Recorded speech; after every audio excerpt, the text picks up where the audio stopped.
అమెరికాని ఏమీ పీకే దమ్ము లేదు. ఇజ్రాయెల్ మీదకెళ్ళి దాడి చేసి తట్టుకునే దమ్ము లేదు. వాళ్ళిద్దరూ కలిసి సరిగ్గా కన్నెర్ర చేస్తే ఇప్పటిదాకా ఇరాన్‌లో మౌలిక వస్తువులున్నయి, ఆయిల్ ఉంది, గ్యాస్ ఉంది. అట్లాంటి నిక్షేపాలన్నీ నాశనమైతే ఇరాన్ శాంతం బూడిదైతే ఎందుకు పనికి రాకుండా పోతుంది? అక్కడ పేలిన వాటితోనే అక్కడ ప్రజలు చచ్చిపోతారన్నటువంటి కాస్త ప్రజలు చచ్చిపోకూడదన్నటువంటి ఉద్దేశంతో మొహమాట పడతా ఆగుతున్నాయి అమెరికా, ఇజ్రాయెల్. అలా కాకుండా వాళ్ళు గనక సీరియస్‌గా కన్నెర్ర చేస్తే ఒక్క పూట చాలు మొత్తం ఇరాన్ భస్మీపటలం అవ్వడానికి.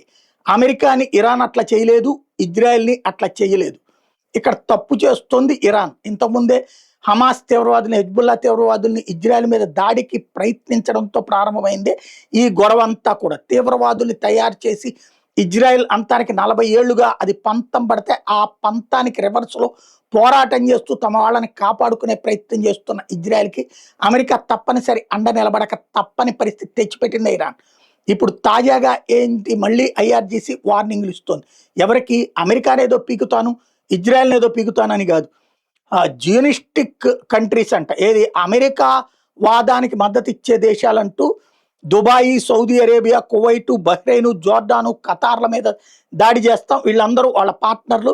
అమెరికా ఎలైస్ కాబట్టి వాళ్ళ మీద. అంటే పక్కన ఉన్నటువంటోడి దగ్గర సైన్యం లేదు కాబట్టి వాడి మీద దాడి చేస్తామంటే వాళ్ళు భయపడి అమెరికాకి డబ్బులిచ్చన్నా సరే యుద్ధం ఆపించుకోవాలి. ఇది వీళ్ళ నీచ సంస్కృతి.